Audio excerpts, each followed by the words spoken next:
안녕하세요. 절세 퀸 황경미 세무사입니다. 오늘은 근로장려금과 자녀장려금에 대해서 말씀드리겠습니다. 이 근로장려금과 자녀장려금은 소득금액이 일정 금액 이하인 분들에게 장려금을 지급해 주는 제도인데요. 먼저 근로장려금부터 말씀드리고 나서 자녀장려금에 대해서 말씀드리겠습니다. 근로장려금의 신청 기한부터 먼저 아셔야 되는데요. 근로장려금의 신청 기한은 원칙적으로 2018년 장려금에 대한 신청 기한은 2019년 5월 한 달간이었습니다. 그런데 2018년도에 근로장려금상이신데 19년에 신청을 못하신 분들은 5월 이후에도 기한 후 신고 제도가 있습니다. 그렇기 때문에 5월에 신청을 못하셨다면 지금이라도 꼭 신청을 해주셔야 되고요. 다만 기한 후 신청을 하시는 분들에 대해서는 10%를 공제를 하고 나머지에 대해서만 지급을 하여 줍니다. 그리고 올해부터 신설된 제도가 한 가지 더 있는데 반기 근로장려금 신청 제도입니다. 이것은 18년도에 근로장려금 지급 요건이 충족이 되고 더불어서 19년도에 상반기에 근로소득만 있으신 분들은 1월부터 6월까지 발생하신 근로소득에 대해서 이번 8월 21일부터 9월 10일까지 근로장려금을 신청하실 수 있습니다. 근로장려금의 자격 요건부터 말씀드리겠습니다. 근로장려금의 자격 요건은 세 가지로 분류가 되는데요. 첫 번째는 가구원 요건, 두 번째는 총소득 요건, 세 번째는 재산 요건이 있습니다. 가구원 요건은 다시 소분류로 세 가지로 분류가 되는데 첫 번째는 단독 가구, 두 번째는 헛벌이 가구, 세 번째는 맞벌이 가구가입니다. 단독 가구는 단독 세대주인 분들을 말하는데요.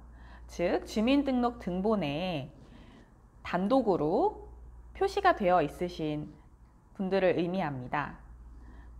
28년 같은 경우에는 30세 이상인 단독 가구이신 분들은 근로장려금을 신청하실 수가 있었는데요. 19년부터는 나이 요건이 폐지가 되었습니다. 그렇기 때문에 올해부터는 30세 미만이라 하더라도 단독 가구 및 총소득, 재산 요건을 모두 충족하시면 근로장려금을 신청하실 수가 있습니다. 그리고 헛벌이 가구와 맞벌이 가구는 서로 반대 조건인데요. 헛벌이 가구와 맞벌이 가구는 둘 다 가족이 함께 모여서 사는 것을 의미하는데 그 중에서 본인 빼고 나머지 배우자분이 총 소득이 300만 원 미만이시라면 헛벌이 가구 300만 원을 초과하신다면 맞벌이 가구에 해당이 됩니다. 그리고 두 번째 요건으로 총소득 요건. 총소득은 가구원 요건에 따라서 달라지는데요. 단독 가구 같은 경우에는 총소득이 2천만 원 미만, 헛벌이 가구는 3천만 원 미만, 맞벌이 가구는 3,600만 원 미만이셔야 신청이 가능합니다. 그리고 자격 요건 중 세 번째로 재산 요건이 있습니다. 재산 요건은 작년 6월 1일 기준으로 2억 원 미만이셔야 합니다. 이 재산에 포함되는 것은 토지와 건물, 주택, 예금, 전세보증금 등이 모두 다 포함이 되는데요. 만약 주택을 소유하고 계신다면 기준시가의 60%를 곱한 금액이 재산 요건에 들어간다고 보시면 됩니다. 근로장려금 지원 요건이 충족이 되셨다면 근로장려금을 신청하고 근로장려금을 수령하실 수가 있으신데요. 이 근로장려금을 받으실 수 있는 수령 금액에 대해서 말씀드리면 단독 가구 같은 경우에는 최고로 150만 원까지 받으실 수 있고 헛벌이 가구는 260만 원, 맞벌이 가구는 최고 300만 원까지 근로장려금을 받으실 수 있습니다. 그래서 이런 자격 요건에 따라서 얼마를 받을 수 있는지 미리 계산해 보는 서비스가 있는데요. 제가 링크를 아래쪽에 걸어 드릴 테니까요. 계산해보고 싶으신 분들은 아래 사이트에 국세청 홈페이지에 들어가셔서 미리 장려금이 얼마가 나오실지 계산해 보실 수 있습니다. 지급액을 받으실 때 또 한 가지 주의하실 점은 재산 금액 합계가 작년까지만 해도 재산이 1억을 초과하신 분들만 장려금을 50% 받는 것이었는데, 올해부터는 그 한도가 증액이 되어서 1억 4천만 원이 넘으시는 분들, 재산 금액이 1억 4천만 원을 초과하시는 분들은 장려금을 50% 받으실 수 있습니다. 그리고 처음에 말씀드렸듯이 기한 후 장려금 신청을 하시는 분들은 10%를 빼고 받으시게 됩니다.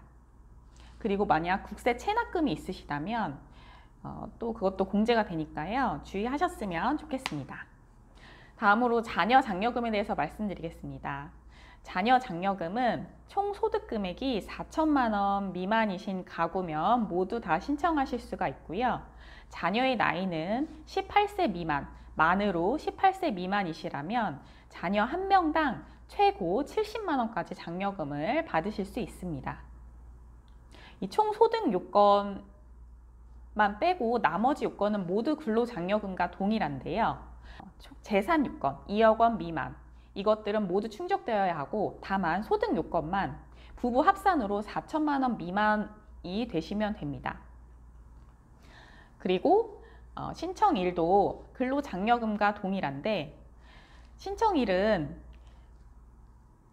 내년에 신청하시는 분부터는 근로장려금을 신청하셨다면 자녀 장려금도 신청한 것으로 간주되어 2번 신청하는 번거로움이 없어지게 됩니다. 내년부터니까요. 올해까지는 기한을 신청하시는 분들은 근로장려금과 자녀 장려금을 별도로 신청하셔야 되고, 내년부터는 근로장려금을 신청을 하면 자녀 장려금도 같이 자동으로 신청이 됩니다. 자녀 장려금 같은 경우에 또 한 가지 주의하실 점이 2월에 연말 정산을 받으시거나 종합소득세 신고를 하실 때 자녀 세액공제를 받으셨다면 자녀 장려금을 받으실 때에 이 세액공제액만큼은 차감이 되고 나머지에 대해서만 지원이 된다는 점 참고하셨으면 좋겠습니다. 5월에 2018년도 근로장려금과 자녀 장려금을 신청을 못하셨다면 바로 신청을 해주시고요. 그리고 2019년도에 1월부터 6월까지 근로소득만 있으셨다면 반기 근로장려금 신청을 8월 21일부터 9월 10일까지 꼭 해주시기 바랍니다. 유용한 정보가 되셨다면 구독과 좋아요 눌러주세요. 감사합니다. 저는 다음에 더 유익한 정보로 찾아뵙겠습니다.